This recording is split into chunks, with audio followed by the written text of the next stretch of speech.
Pues vamos a meditar en la palabra de Dios en esta hora, hermanos, en el pasaje que leímos hace unos momentos en Colosenses capítulo 1. Tengan allí abiertas sus Biblias. Sobre este pasaje vamos a estar meditando. En el versículo 3, del versículo al 8, hermanos, dice lo siguiente: siempre orando por vosotros. Así que estos versículos, o más bien esta frase, nos dice que el apóstol Pablo estaba dirigiendo su oración a Dios y lo hacía por medio de nuestro Señor Jesucristo. Dice: damos gracias a Dios, Padre de nuestro Señor Jesucristo. Aquí el apóstol Pablo atribuye la gloria a Dios, porque Él es el que nos ha dado todo. Es el que ha salvado a la humanidad. Es el que proveyó del Salvador. Y bueno, Él es el que bendice. Entonces es el que nos ha dado todo. Por eso la oración de gratitud del apóstol Pablo hacia nuestro Dios. Ahora, en los versículos del 4 y 5, Pablo menciona tres motivos de su agradecimiento a Dios. Estos motivos de agradecimiento a Dios es por los hermanos colosenses. Dice: habiendo oído de vuestra fe en Cristo Jesús. Esta es la primera gratitud o motivo de agradecimiento al Señor por los hermanos de Colosas, por su fe en Cristo Jesús. Esto tenía que ver con la firmeza o la perseverancia de los colosenses en la fe en Cristo Jesús. Y sigue diciendo: y el amor que tenéis a todos los santos. Segundo motivo de agradecimiento: el amor de los colosenses que tenían los unos para con los otros. La fe en Cristo Jesús, mencionada anteriormente, apunta hacia el tiempo pasado, aunque esta fe es permanente, tanto en el presente como hacia el futuro. Pero el amor estaba apuntando a un tiempo presente, porque lo estaban ejerciendo día tras día. O sea, no solamente ayer, antier, los años pasados, sino también ahora. Y por supuesto, esto va a seguir mostrándose en los días venideros, ¿verdad? Pero sigue diciendo: a causa de la esperanza que os está guardada en los cielos. La esperanza habla del futuro, de lo que viene. Entonces es una esperanza gloriosa, porque está fundada en las promesas de Jesús, pero en las promesas de Dios. Esta promesa que viene más adelante. Sigue diciendo: de la cual ya habéis oído por la palabra verdadera del Evangelio. Esa es la base de la fe, la base del amor, la base de la esperanza, la palabra del Evangelio, la palabra de Dios. La palabra de Dios es Dios mismo, ¿verdad? Él es la palabra, Él es la verdad. Esto tiene que ver pues con todo lo que Dios ha querido revelar acerca de sí mismo, pero también acerca de su voluntad, acerca de sus planes, tanto en el presente como en el futuro, entre muchas otras verdades que Dios ha querido revelar. Dice que ha llegado hasta vosotros, así como a todo el mundo. El Evangelio, la palabra de Dios, está para seguirse predicando, seguirse anunciando, llevarla hasta donde sea no solamente posible, sino necesaria ¿verdad? Había llegado a los colosenses, ha llegado a nosotros hasta este tiempo, hasta este lugar. Estamos muy distantes de donde comenzó a predicarse el Evangelio, que fue en Jerusalén, y ha llegado hasta nosotros. Pero también dice que a todo el mundo el Evangelio sigue avanzando, sigue llegando a los lugares donde todavía, dijéramos, es un terreno virgen, no ha llegado, pero está llegando. Pudiera ser que falta pocos lugares donde la palabra de Dios hace falta que llegue, pero va a seguir llegando. Y esa palabra dice aquí que lleva fruto y crece entre los hijos de Dios, dice también en vosotros, o sea, en ustedes, en los hijos de Dios, desde el día que lo oyeron y conocieron de Dios en verdad, lo han aprendido de Epafras.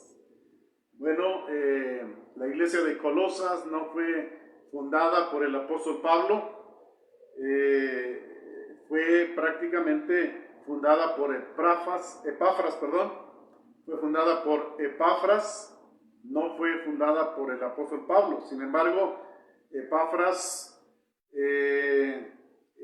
escuchó el Evangelio de manos del apóstol Pablo, y entonces él va y comparte a su ciudad, a su pueblo, y se funda una iglesia.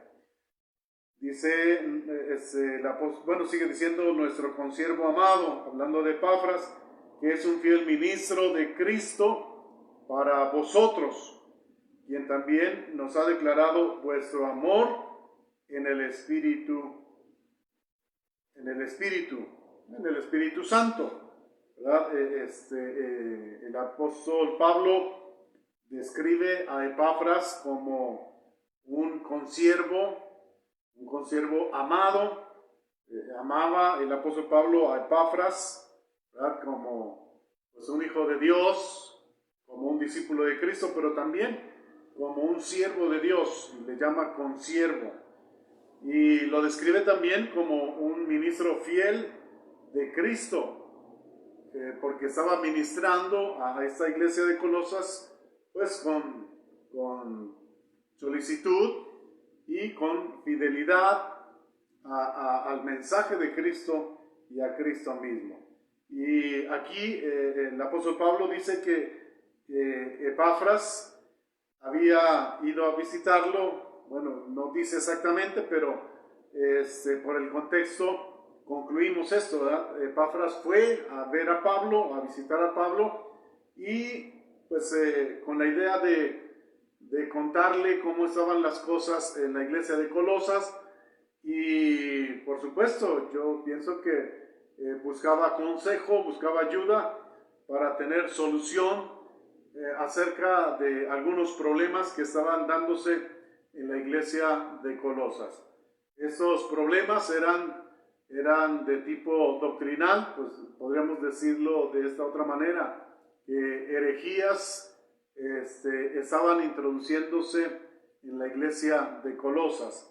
Estas herejías que se pueden deducir en esta carta tienen que ver con el gnosticismo, que estaba muy floreciente, creciente en ese tiempo, y que pues algunos de las gentes que seguían este movimiento encontraban cierta similitud con el cristianismo, y entonces se introdujeron a la iglesia y querían introducir esta enseñanza o diseminarla en la iglesia, pero lo cierto es que pues no concuerda el gnosticismo con el cristianismo, aunque hay algunos puntos por allí que parecieran ser similares. Pero otra de los problemas doctrinales que había era el legalismo judío. Recuerden ustedes que en las iglesias había tanto cristianos judíos como cristianos gentiles. Entonces los judíos pues se creían que tenían la razón, puesto que ellos habían sido escogidos por Dios desde muchos años atrás y les había entregado la palabra o la ley, la Torá, ¿verdad? Que es los primeros 5 libros de la ley, pero después entran a este mismo nombre genérico de Torá, pues todo el Antiguo Testamento. Entonces ellos como judíos querían que la circuncisión siguiera practicándose en la iglesia cristiana, y también la observancia de algunas actividades o las fiestas festivas, y también que tuvieran cuidado con las comidas, ¿verdad? Que los judíos aceptaban y no aceptaban. Entonces esto estaba causando problemas en la iglesia de Colosas. Otro problema herético pues era el ascetismo. Estos eran los que seguían esta corriente, eran personas que creían que la materia es totalmente mala y hay que destruirla, ¿verdad? Y solamente lo espiritual es bueno y hay que darle solamente importancia a lo espiritual. Lo material hay que destruirla, y una manera de destruir lo material, bueno, pensando que el cuerpo es material, entonces hay que maltratar al cuerpo, pero también darle rienda suelta al pecado o toda práctica de maldad, y de esa manera ellos pensaban que estaban destruyendo al cuerpo, pero pues incurrían en graves pecados contra Dios.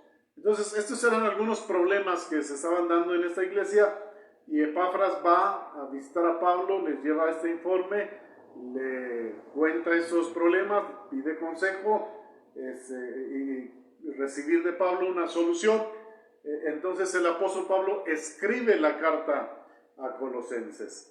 No vamos a ver todo el contenido de esto, pero quise darles esta información para que estemos en contexto de qué es lo que estaba pasando en la iglesia de Colosas y por qué leemos lo que leemos en la carta a los Colosenses. Sin embargo, ahora vamos a concentrarnos, hermanos, solamente en los versículos del 3 al 8, inclusive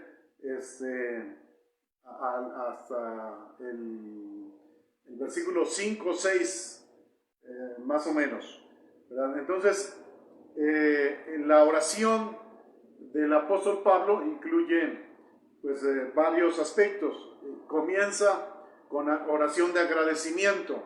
Después, en los versículos del 9 en adelante, del 6 en adelante, tenemos oración de intercesión por la iglesia. Pero vamos a enfocarnos en esa oración de gratitud del apóstol Pablo por los colosenses. Vamos a ver cuáles son los motivos de agradecimiento que el apóstol Pablo tuvo de estos hermanos, y estos motivos de agradecimiento, hermanos, describen la vida cristiana de los colosenses. Describen pues, por lo menos 3 aspectos que ellos tenían y que el apóstol Pablo pues le producían gozo, le producían alegría y agradecimiento a Dios. Y esos 3 aspectos o 3 características de la vida de los colosenses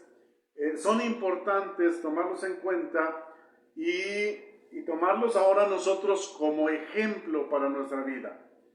Y es precisamente esto que me gustaría que lo tengamos presente y lo tengamos claro, y entonces sigamos ese ejemplo, porque estamos, aunque en todo el tiempo del cristianismo ha sufrido infiltraciones heréticas, pero en estos tiempos también estamos sufriendo infiltraciones de doctrinas heréticas en la iglesia cristiana, y ahora va en aumento, esto va creciendo más.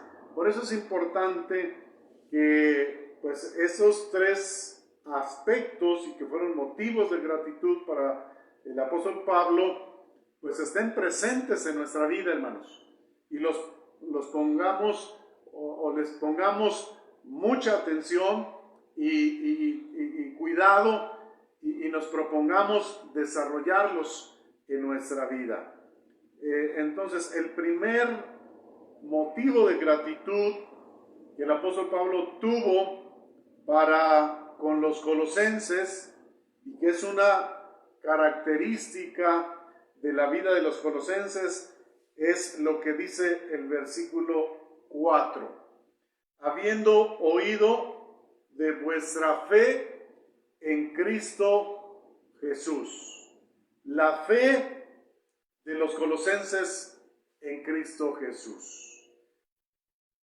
Y eso puede abarcar tanto la fe para salvación como la fe para la vida cristiana.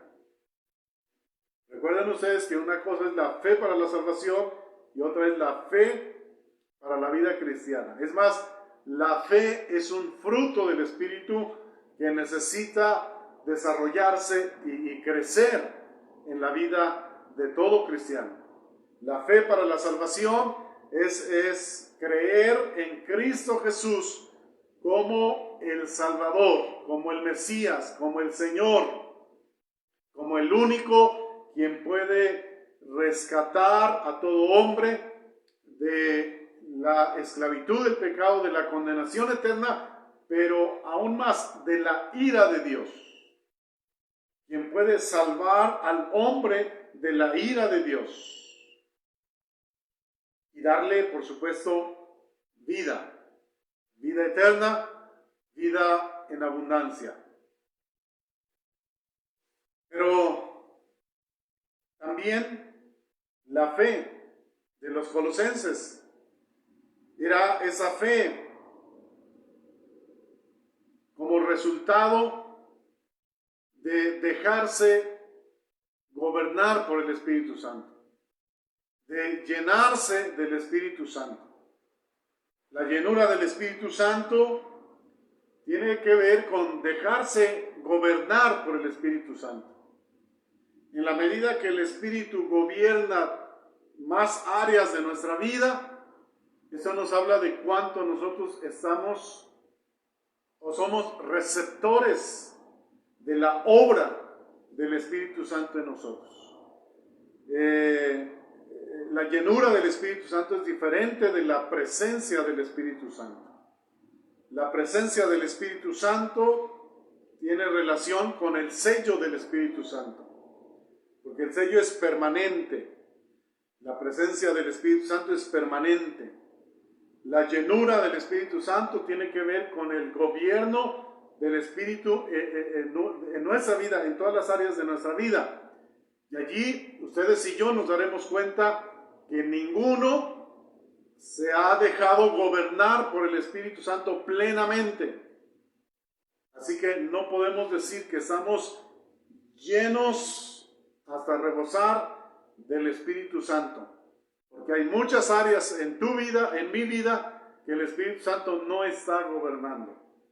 Entonces tenemos la necesidad de dejarle que gobierne nuestra vida.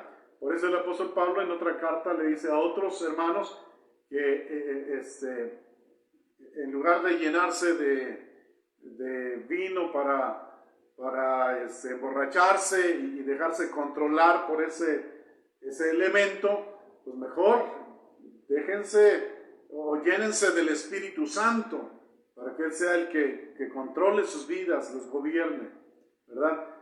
Entonces, la fe de los colosenses también abarcaba esa clase de fe, el fruto del Espíritu Santo en sus vidas. ¿Qué significa esto? Que se estaban dejando guiar, dirigir, gobernar por el Espíritu Santo. Y un resultado de la fe de los colosenses es que estaban firmes, estaban siendo fieles a la doctrina de verdad, a la verdad de Dios, a la doctrina de Cristo, del Evangelio. Y esto es lo que el apóstol Pablo estaba agradeciendo al Señor por los colosenses.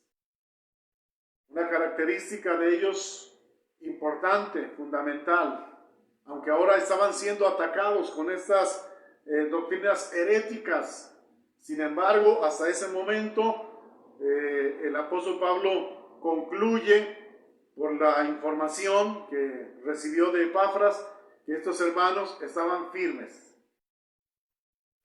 A pesar de estas infiltraciones de doctrinas heréticas, la mayoría, podemos decir la mayoría, estaba firme. Solamente estos que estaban introduciendo estas doctrinas, pues ya no estaban firmes, pero eran unos cuantos.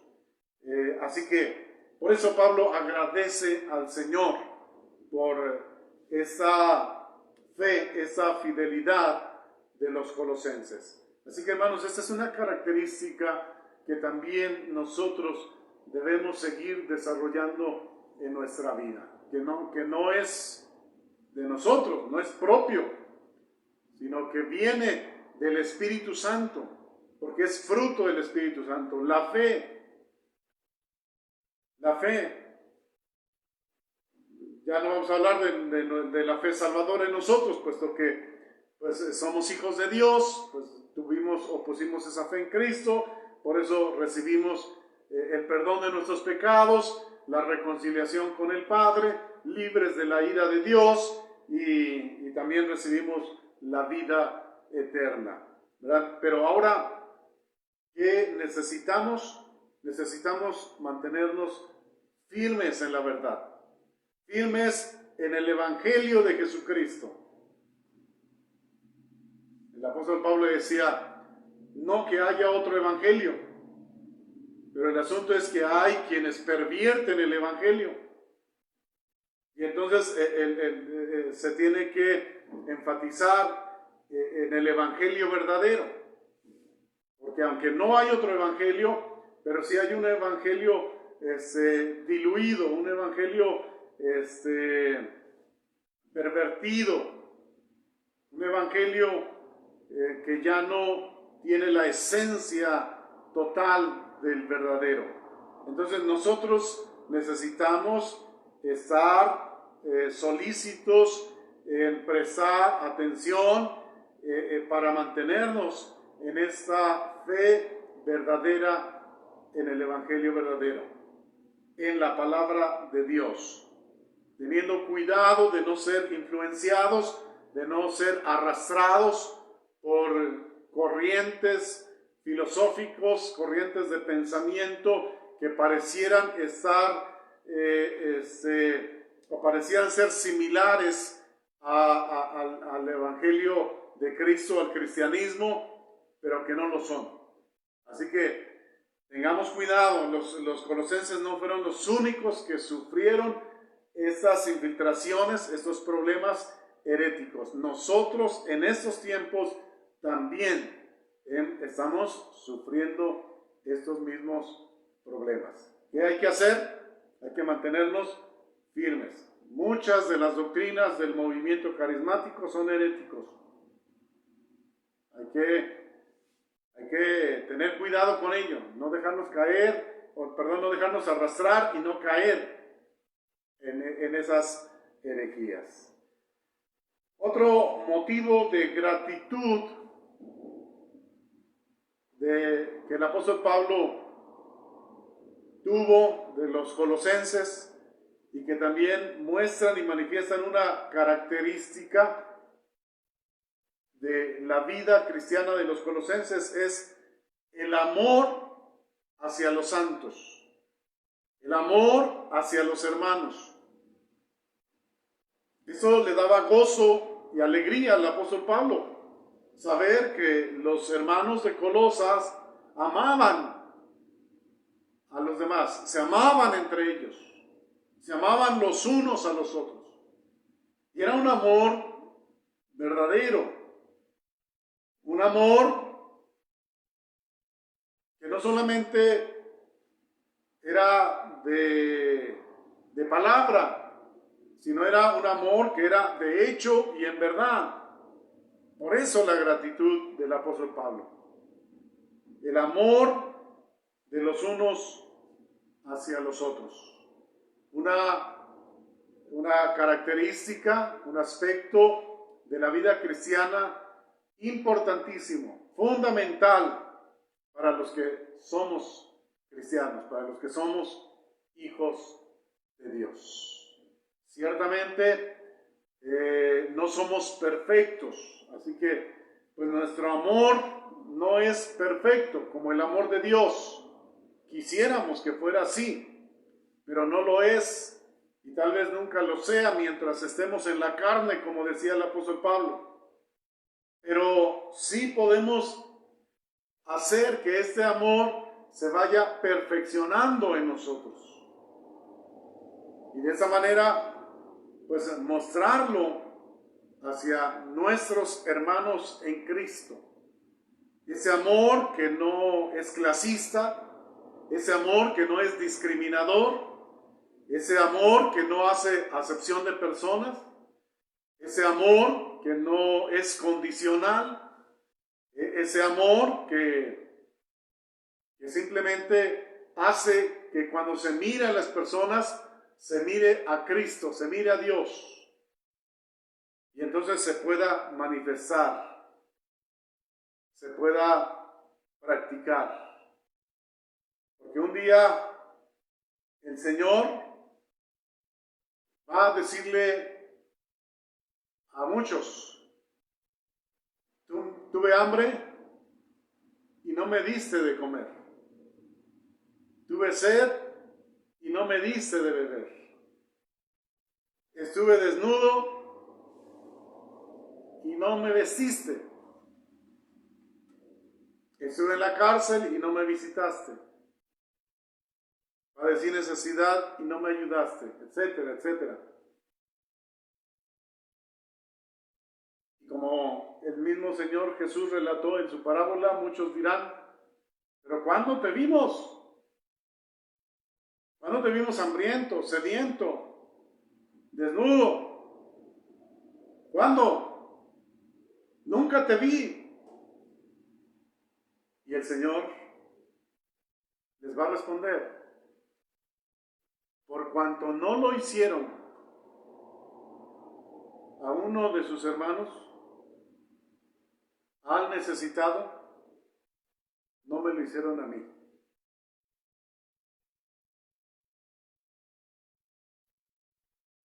Y les va a decir: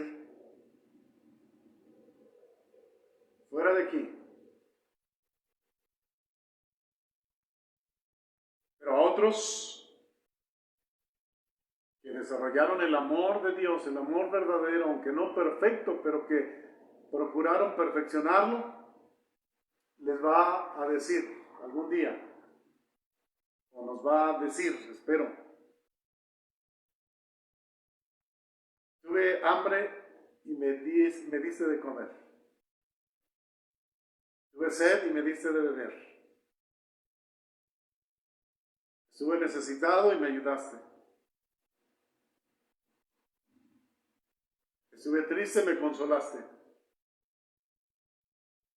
estuve desanimado, me motivaste.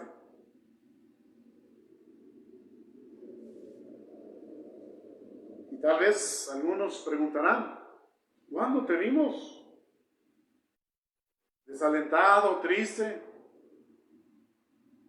por cuanto se lo hiciste a tus hermanos y a otros, me lo hicieron a mí. Por tanto, entra en el gozo de tu Señor. Qué hermoso va a ser escuchar eso, hermanos. Pero eso va a ser resultado de haber practicado el amor.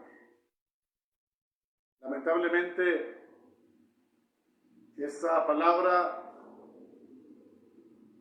se repite miles de veces todos los días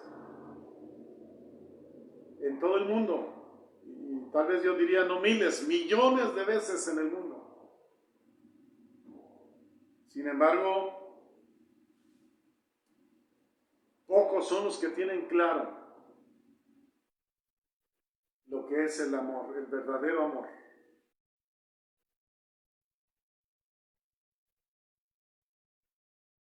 Se supone que todos los cristianos debemos tener claro lo que es el amor verdadero.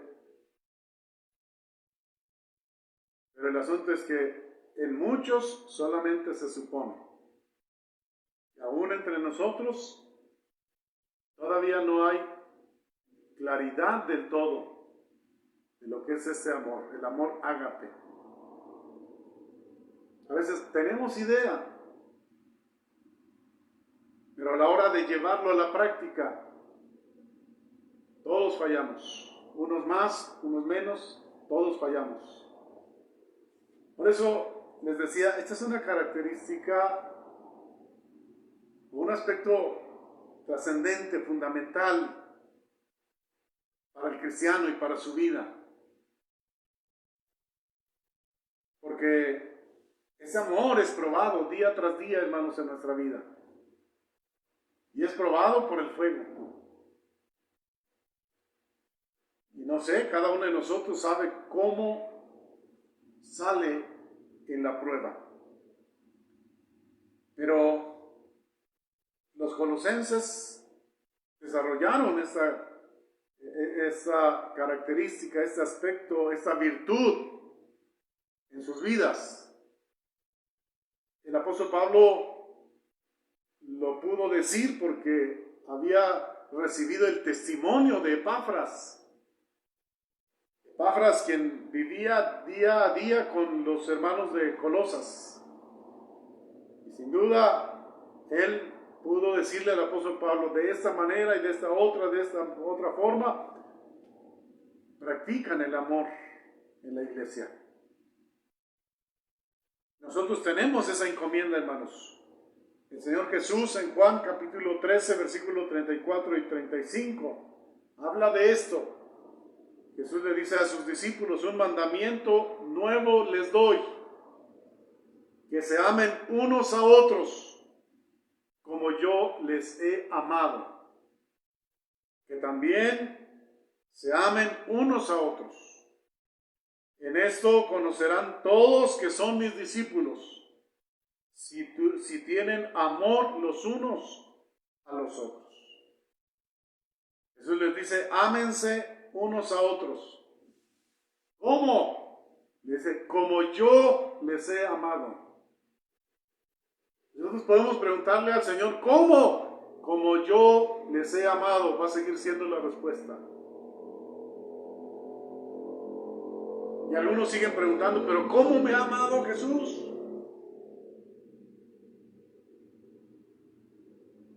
El amor de Cristo sí era perfecto. De tal manera que dio su vida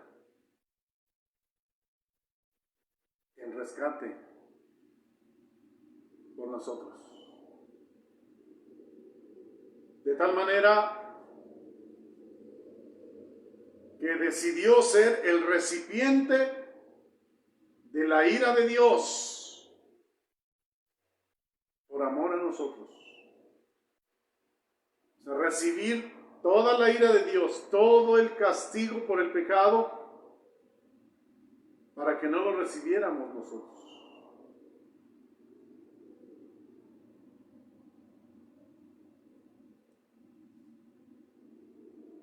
Y a veces nosotros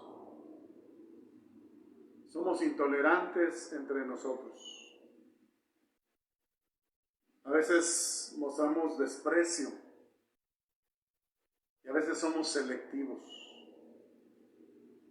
Eso es triste, pero real, pero no debemos quedarnos allí, tenemos que darnos cuenta y salir, hermanos, salir de esa condición, perfeccionar el amor en nosotros. Aspecto trascendente e importante para la vida cristiana, para la vida de los hijos de Dios. Yo no estoy diciendo que no hay amor en ustedes. Lo hay. Si tienen a Dios, el amor está en ustedes porque Dios es amor. Pero ahora, al mostrar ese amor, es donde necesitamos seguir desarrollando ese amor, trabajando este amor en nosotros, perfeccionando este amor en nosotros. No ha terminado. nos vamos a ir de este mundo, no vamos a terminar. Así que todos los días tenemos trabajo respecto al desarrollo del amor en nuestra vida, hermanos. Bueno, pasemos al tercer motivo de agradecimiento del apóstol Pablo por los colosenses. Aspecto importante también en la vida de los colosenses y que debe serlo para todo cristiano, del cual nosotros debemos seguir el ejemplo de ellos. La esperanza celestial. La esperanza celestial. Dice el versículo 5 que la fe de ellos en Cristo Jesús era firme. Bueno, eso dice el versículo 4. El amor que tenían hacia todos los santos pues era ejemplar. Y el versículo 5 dice, a causa de la esperanza que os está guardada en los cielos, de la cual ya habéis oído por la palabra verdadera del Evangelio. A causa de la esperanza. La esperanza es elemento fundamental para la vida del cristiano. Y el apóstol Pablo agradecía a Dios por esta esperanza que había en los colosenses. Sí estaba esta esperanza en los colosenses. Y muestra de ello, pues es que su fe en el Señor era firme. Y muestra de ello es que el amor de Dios entre ellos se podía ver, era manifiesto. Eso era fruto de la esperanza. La esperanza es fundamental para la vida del cristiano. Nosotros debemos seguir el ejemplo de los colosenses, de mantener viva esa esperanza que hemos oído y conocido por la palabra verdadera del Evangelio. Tenemos la esperanza, hermanos, de ser redimidos totalmente, completamente. Nuestro espíritu ya fue redimido. Nuestra alma está siendo redimida. Nuestro cuerpo será redimido cuando Cristo venga. De tal manera que en espíritu, alma y cuerpo vamos a ser introducidos a la eternidad morando en la presencia de Dios. Esa es nuestra esperanza. Nuestra esperanza, hermanos, no es dejar de sufrir. Nuestra esperanza no es dejar de llorar. Nuestra esperanza no es ya no tener padecimientos de enfermedad. Nuestra esperanza no es dejar de tener problemas. Esa no debe ser nuestra esperanza. Aunque sí es la esperanza de muchos. Ya quieren partir e irse de este mundo para ya no padecer las enfermedades, los sufrimientos, los dolores, los problemas, las tristezas que están padeciendo aquí. Claro que todo mundo quisiéramos que eso no pasara en nuestra vida, pero esa no es ni debe ser nuestra esperanza como cristianos, como hijos de Dios. Nuestra esperanza es ver cara a cara a nuestro Padre Celestial, a nuestro Señor Jesucristo. Nuestra esperanza es que todo nuestro ser sea redimido para que entonces podamos ver cara a cara a nuestro Salvador, a nuestro Padre Celestial y poder adorarle y servirle de una manera perfecta como no lo podemos hacer ahora.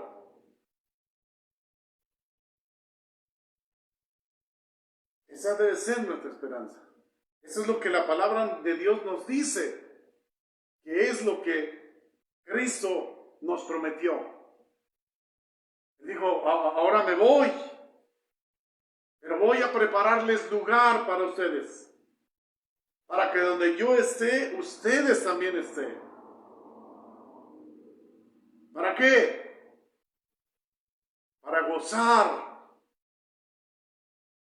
de la hermosa presencia de Dios en toda su plenitud.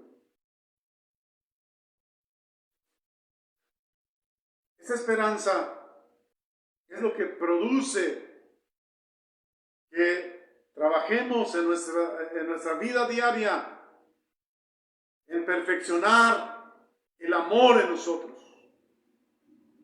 Es lo que produce que nos dejemos gobernar por el Espíritu Santo y que produzca el fruto suyo en nosotros. Si se han dado cuenta, la fe y el amor son dos características del fruto del Espíritu Santo. Aquí solamente se mencionan estos dos, sin embargo no solamente debemos quedarnos con estos dos, sino con todo el fruto del Espíritu Santo. Por eso el apóstol Pablo agradecía, hermanos,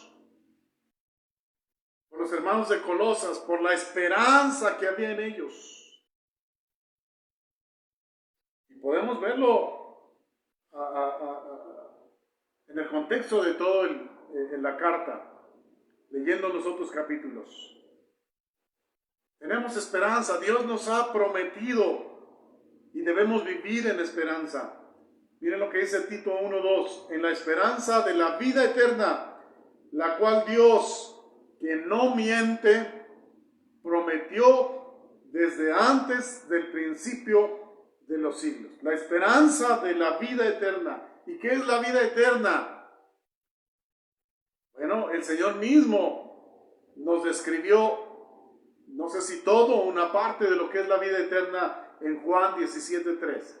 Y esta es la vida eterna, que te conozcan a ti, el único Dios verdadero, y a quien has enviado. ¿Quién? A Jesucristo. La vida eterna es conocer a Dios, conocer a Cristo, pero no solamente un conocimiento intelectual, sino un conocimiento experimental. Eso es grandioso.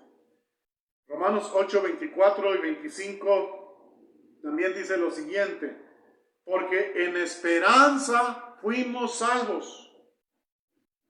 Pero la esperanza que se ve no es esperanza, porque lo que hay, ¿a qué esperarlo? Pero si esperamos lo que no vemos, con paciencia lo aguardamos. Si esperamos lo que no vemos, con paciencia lo aguardamos. ¿Estamos esperando conocer plenamente a nuestro Dios, a nuestro Padre? Servirle sin obstáculo, adorarle sin obstáculo, verle cara a cara.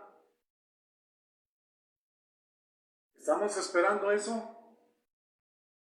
Tener una relación más estrecha o plena con Dios.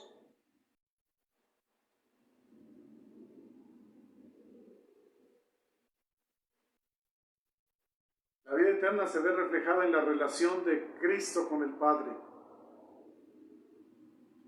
Miren cómo sufrió Cristo en la cruz cuando recibió todo el peso de la ira de Dios. Y Él sufrió de tal manera que clama al Padre y le dice: Padre, Padre, ¿por qué me has desamparado?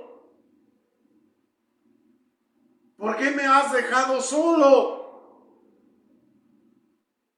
¿Qué está pasando? ¿Por qué no estoy teniendo esa comunión, esa relación contigo? Esa es la vida eterna, hermanos. Esa relación que tenía Cristo con el Padre y que tiene Cristo con el Padre. Esa debe ser nuestra esperanza. Y si esa es nuestra esperanza, entonces nos va a motivar a mantenernos firmes